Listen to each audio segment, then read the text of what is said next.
bertemu lagi di program VL bersama saya, Rinda. Oke, sebelum kita masuk kepada materi pembelajaran kita hari ini, saya memiliki pertanyaan untuk kalian, sahabat pendengar saya semua. Sebelum kita melakukan penanaman, apa yang kita butuhkan? Kira-kira apa ya? Oke, ada yang butuh bibit, benih, biji, pupuk, ya, polybag atau pot, ya, lahan. Nah, dan banyak lagi, bukan? Yang kita butuhkan sebelum kita melakukan penanaman tanaman. Fokus kita pada hari ini adalah bibit, biji, dan benih. Mungkin kalian sering bilang, saya menanam dengan bibit, saya menanam menggunakan benih, atau saya menanam menggunakan biji. Nah, kira-kira berdasarkan 3 gambar saya di depan ini, biji, benih, dan bibit itu sama nggak ya? Atau beda?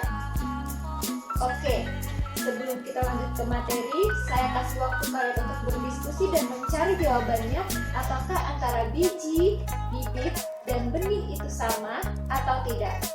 Kalau kalian butuh waktu, silakan pause videonya ya. Jika tidak, silakan lanjut. 15 minutes later. Ternyata biji, benih, dan bibit itu berbeda.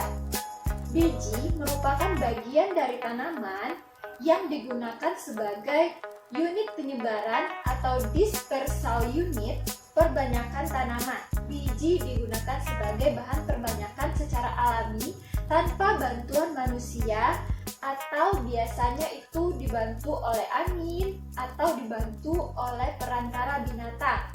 Nah, selanjutnya yaitu benih. Benih merupakan biji yang telah mendapatkan perlakuan khusus. Secara agronomis, biji dan benih itu sama karena sama-sama berfungsi sebagai alat perbanyakan tanaman.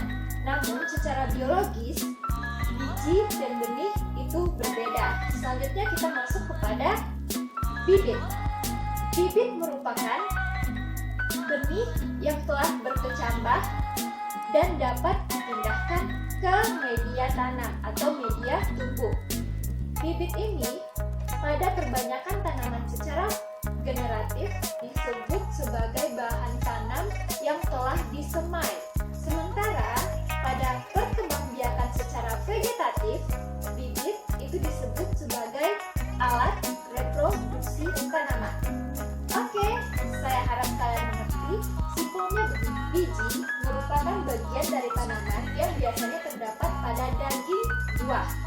Nah, biji yang terdapat pada daging buah tersebut nantinya akan dilakukan perlakuan khusus yang nanti akan berubah menjadi benih yang dapat dijadikan bagian untuk dapat kita tanam sebagai alat perbanyakan.